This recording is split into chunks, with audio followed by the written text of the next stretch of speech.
Right now I'm going to talk about the basic principles of an American Raku firing. For American Raku, which was started being developed in the 60s by a couple different artists, but the main one that I mention when I refer about him is Paul Soldner.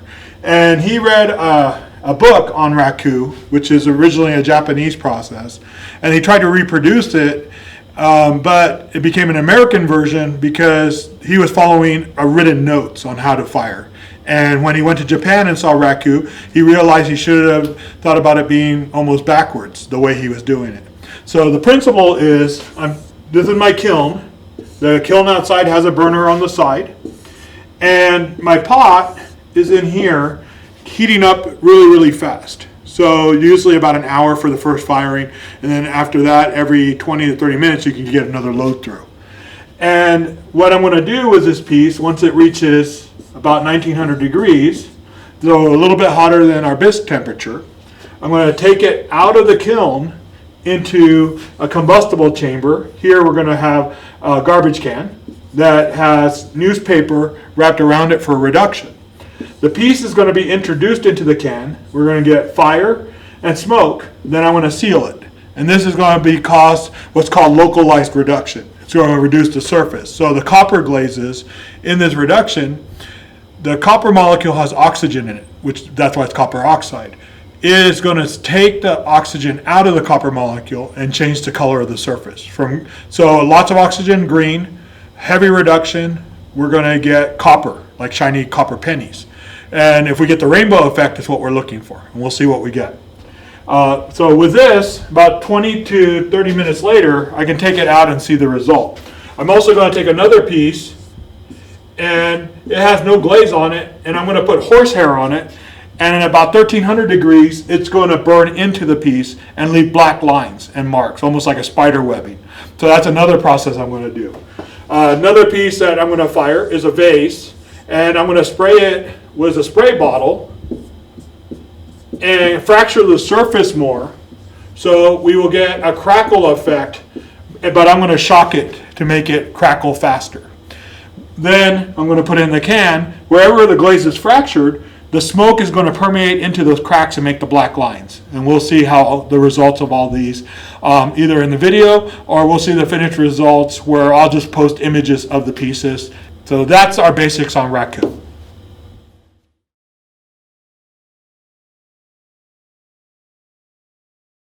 So now we're going to go ahead and pull the pieces hot from the Raku kiln.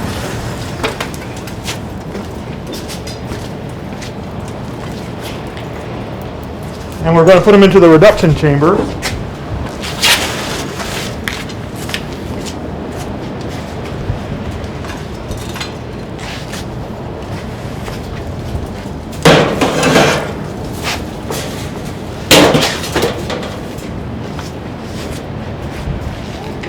Oh yeah, this got plenty on.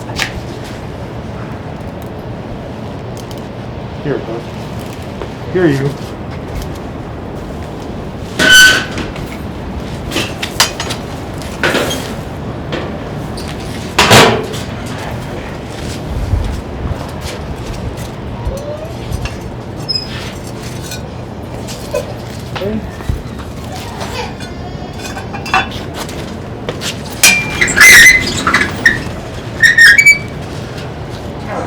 So now the mask, I'm going to go ahead and do the horsehair on it, but first I'm going to test it, see if it's cool enough by adding a little bit of sugar to it.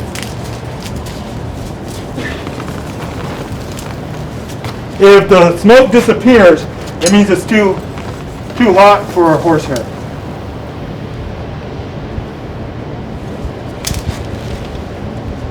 It's actually okay. So usually you do horsehair about 11 to 1200 degrees. I'll go ahead and put it on paper. We'll press the horsehair into it.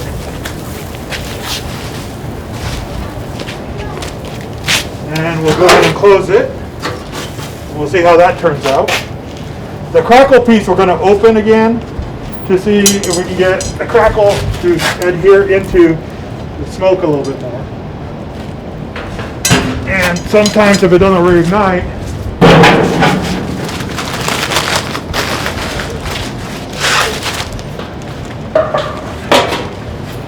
we're going to go ahead and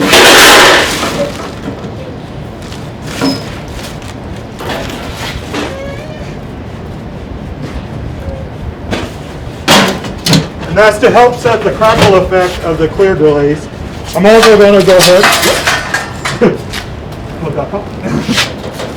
and re-oxidize this can a bit.